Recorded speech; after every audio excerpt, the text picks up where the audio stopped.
Hello, నేను CS రావు. Vote వేసేటప్పుడు భావోద్వేగాలకు లోను కాకుండా ఆలోచించి వేయాలి.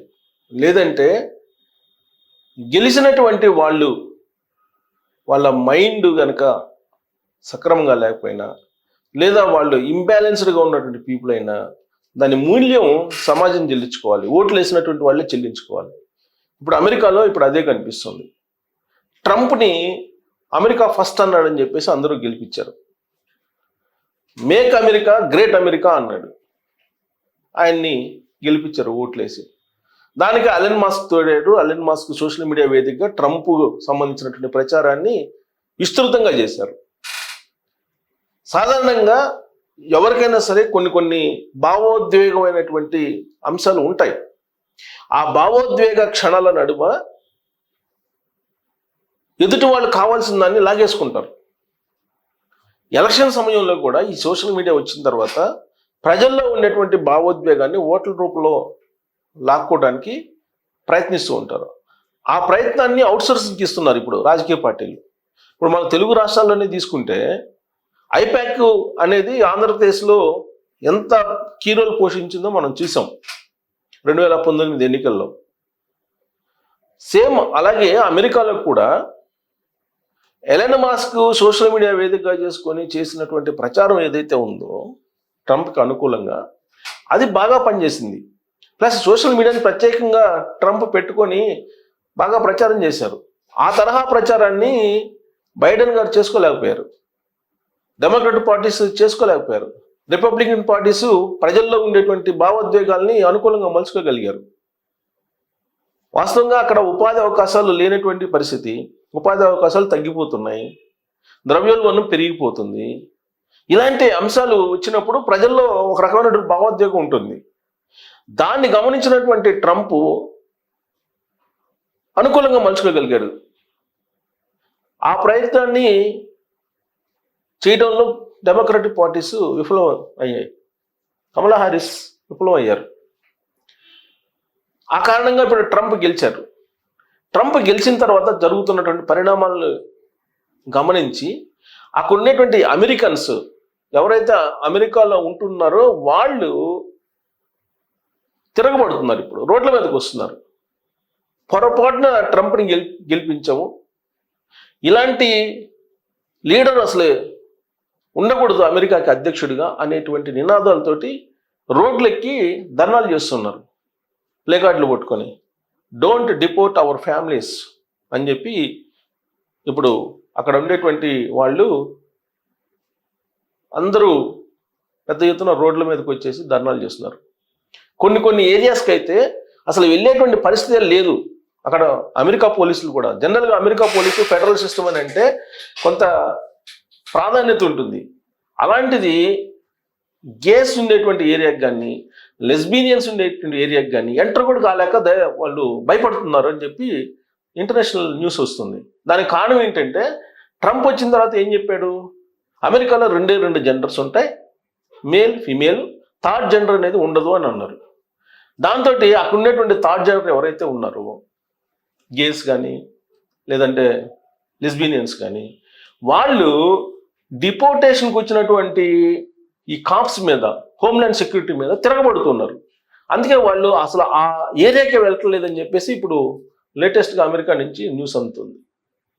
ఇక మిగతా వాళ్ళు ఎంత విచిత్రమైనటువంటి పరిస్థితి అంటే అమెరికాలో ట్రంప్ వచ్చిన తర్వాత సాధారణంగా అమెరికాకి విజిట్ కోసం వెళ్తూ ఉంటారు పేరెంట్స్. అక్కడ ఎవరో జాబ్ చేస్తూ ఉంటారు, H1B వీసాతోటో లేదంటే ఇంకొక వీసాతోటో జాబ్ చేస్తూ ఉంటారు. జాబ్ చేస్తున్నప్పుడు వాళ్ళ కోసం తల్లిదండ్రులు వెళ్ళటం అనేది సహజం. వాళ్ళు బయట కనిపిస్తే వాళ్ళని పట్టుకొని కూడా డిపోర్టేషన్ చేసేటువంటి పరిస్థితికి అమెరికా వచ్చేసింది. నిన్న మొన్న 2-3 వీడియోలు బయటకు వచ్చినాయి సోషల్ మీడియాలో. అది కూడా తెలుగు వాళ్ళదే. లాస్ ఏంజల్స్లో అబ్బాయి చదువుకుంటున్నాడు. ఆ చదువుకుంటున్న అబ్బాయి దెబ్బకి వాళ్ళ పేరెంట్స్ వెళ్ళారు చూడటానికి. జనరల్గా టూరిస్ట్ వీసా 6 months ఉంటుంది. 10 years ఇస్తారు. 6 months ఉండొచ్చు, మళ్ళీ 6 months మళ్ళీ తిరిగి రావాలి, మళ్ళీ వెళ్ళొచ్చు.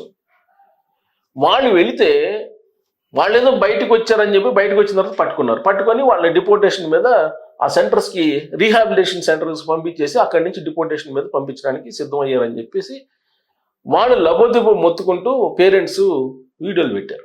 ఇలాంటి పరిస్థితి అమెరికాలో ఉంది. అంటే ఎవరిని దొరికితే వాళ్ళని పట్టేసుకుని తీసుకెళ్ళిపోతున్నారు. అమెరికన్ హోమ్ల్యాండ్ సెక్యూరిటీ, అలాగే అమెరికన్ ఆర్మీని కూడా రంగంలో దింపారు ట్రంప్. ఇలాంటి పరిస్థితి అమెరికాలో నెలకొంది. అందుకే అమెరికాలో ఉండేటువంటి అనేక మంది ఆఫ్రికన్స్ కానీ, ఆసియన్స్ కానీ, మెక్సికన్స్ కానీ వీళ్ళందరూ ఏకమయ్యి రోడ్ల మీద ప్రతిరోజు భారీ నిరసనలు తెలియజేస్తున్నారు. ఆ నిరసనలు తెలియజేస్తున్నటువంటి వాళ్ళు ఎవరో తెలుసా? ఎవరైతే చట్టబద్ధత లేకుండా ఉన్నటువంటి వాళ్ళు ఉన్నారో వాళ్ళందరూ నిరసన తెలియజేస్తున్నారు. మరి వాళ్ళని ఒకేసారి పట్టేసుకొని డిపోర్టేషన్ మీద పంపించేయచ్చు కదా, ఆ సాహసం చేయట్లా మిలిటరీ కానీ, లేదంటే అక్కడ ఉండేటువంటి హోమ్ల్యాండ్ సెక్యూరిటీ కానీ ఆ సాహసం చేయలేకపోతున్నాయి. కారణం ఏంటంటే కొన్ని లక్షల మంది రోడ్ల మీదకి వచ్చేస్తున్నారు. దాంతో పోలీసులు కూడా ఏం చేయలేరు కదా. లిమిటెడ్ పీపుల్ అయితే పోలీసులు చేస్తారు, లక్షల మంది తిరగబడి చేసినప్పుడు పోలీసులు మాత్రం ఏం చేస్తారు, వాళ్ళు హ్యాండ్స్ అప్. ఇలా అలాంటి పరిస్థితి అమెరికాలో నెలకొంది. మరి డిపోర్టేషన్ అని చెప్పేసి ఎవరు దొరికితే వాళ్ళని పంపిస్తున్నటువంటి ట్రంప్ గురించి అక్కడ ఉన్నటువంటి స్థానికులే ఆయన ప్రమాణ స్వీకారం చేసి నెల అయింది. ఈ నెల రోజుల్లోనే ఆయన తీసుకున్నటువంటి నిర్ణయాలు కానీ, లేదా ఆయన ఇచ్చినటువంటి ఎగ్జిక్యూటివ్ ఆర్డర్స్ కానీ వీటిని చూసిన తర్వాత అనవసరంగా ఇతన్ని ఓట్లేసి గెలిపించాము అనేటువంటి ఫీలింగ్కి వచ్చేసారు 1 monthలోనే అక్కడ ఉన్నటువంటి మెజారిటీ పీపుల్. ఆయన ఇచ్చినటువంటి ఎగ్జిక్యూటివ్ ఆర్డర్స్ కనుక చూస్తే జన్మతః పౌరసత్వం ఉండదు అని అన్నాడు. ఈ జన్మతః పౌరసత్వం ఉండదని చెప్పి ఆయన ఎప్పుడైతే ఎగ్జిక్యూటివ్ ఆర్డర్స్ ఇష్యూ చేశారో ఇమీడియట్గా దాని మీద కోర్టుకు వెళ్ళారు. అక్కడ దాదాపు 22 రాష్ట్రాల్లో దాన్ని మేము అమలు చేయమని చెప్తున్నారు. అది కూడా 22 రాష్ట్రాల్లో ఎవరున్నారు? డెమోక్రటిక్ పార్టీస్ ఉన్నారు. డెమోక్రటిక్ పార్టీస్ ఆధీనంలో పరిపాలన ఉంది. మరి వాళ్ళు ఎందుకు ఇంప్లిమెంట్ చేస్తారు? చేయరు.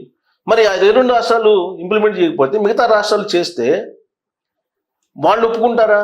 ఒప్పుకోరు కదా. ఇలాంటివన్నీ కూడా చిక్కుముళ్ళు అక్కడ ఉన్నాయి ఈయన తీసుకుంటున్న నిర్ణయాల కారణంగా. ఇక ఓపీటీ మీద నిర్ణయం తీసుకున్నారు. దాంతోపాటు H1B వీసాలకు సంబంధించి 3 years పాటు ఆ వెసలు పాటిస్తే దాన్ని మళ్ళీ 2 years పాటు తీసుకోవాలనేది ఏదో పెట్టారు. అంటే 2 years ఉండేది, 3 years కాదు 2 years ఉండేది, దాన్ని ఏదో 1 yearకి కుదించాలనే ప్రయత్నం. ఓపీటీని 3 years ఉండేదాన్ని 2 years చేయాలనేది. ఇలా రకరకాలుగా చేస్తున్నారు. ఇక గవర్నమెంట్ ఆఫీసుల్లో పనిచేసేటువంటి ఉద్యోగులు అక్కడ efficiency of government department of efficiency అని పెట్టారు, డోజ్. ఆ డోజ్ ఏం చేస్తున్నారు? 2 లక్షల మంది ఉద్యోగుల్ని ఇంటికి పంపించాలని చెప్పి టార్గెట్గా పెట్టుకుని ఎలన్ మస్క్ వెంటాడుతున్నారు. ఇవన్నీ చూసిన తర్వాత వెక్స్ అయిపోయినటువంటి అమెరికా పౌరులు రోడ్ల మీదకి వచ్చి ట్రంప్ని అనవసరంగా ఓట్లేసి మేము గెలిపించుకున్నాం అనేటువంటి అభిప్రాయానికి వస్తున్నారు. తెలుగు రాష్ట్రాల్లో కూడా తెలుగు వాళ్ళు కూడా అనుభవించారు. 2023 అసెంబ్లీ ఎన్నికల్లో కేసీఆర్ని ఎందుకు మనం 2014 నుంచి బరాయించామని చెప్పేసి అనుకున్నారు, దించేశారు.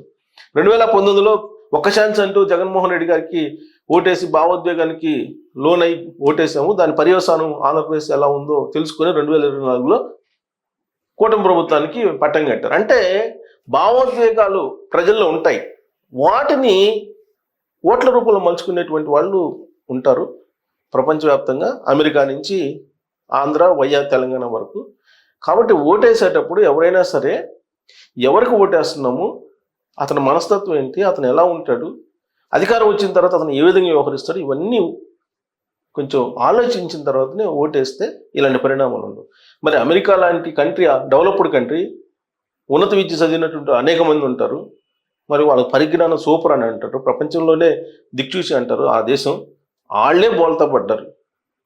మరి ఇప్పుడు పరిస్థితి ఏంటి? ట్రంప్ని 5 సంవత్సరాల పాటు భరాయించాలి. ఇంకా రాబోయేటువంటి రోజుల్లో ట్రంప్ మరి ఏం చేస్తారనేటువంటి ఆందోళనతో వాళ్ళు రోడ్ల మీదకి వస్తున్నటువంటి సిచ్యువేషన్ ఇప్పుడు మనకు కనిపిస్తుంది. మరి ఇప్పుడు ట్రంప్ని మళ్ళా వెనక్కి పిలిపించే అవకాశం ఉందా అక్కడ అనే దాని మీద కూడా చర్చిస్తున్నారు. అలాంటి పరిస్థితి నెలకొంటుందంటే భారీ మెజార్టీతో గెలిచారు, అది సాధ్యం కాకపోవచ్చు. బట్ ఆయన మారరా అనే దాని మీద ఇప్పుడు ఆధారపడి ఉంది. ఆయన మార్చేలాగా ప్రజలందరూ రోడ్ల మీదకి వచ్చారు. ఇది ఒక శుభ పరిణామం కింద మనం తీసుకోవచ్చు. మరి ప్రజాభీష్టం మేరకు ట్రంప్ మారే అవకాశం ఉందా అనే దాని మీద మీరు మీ అభిప్రాయాన్ని తెలియజేయచ్చు. Thank you very much.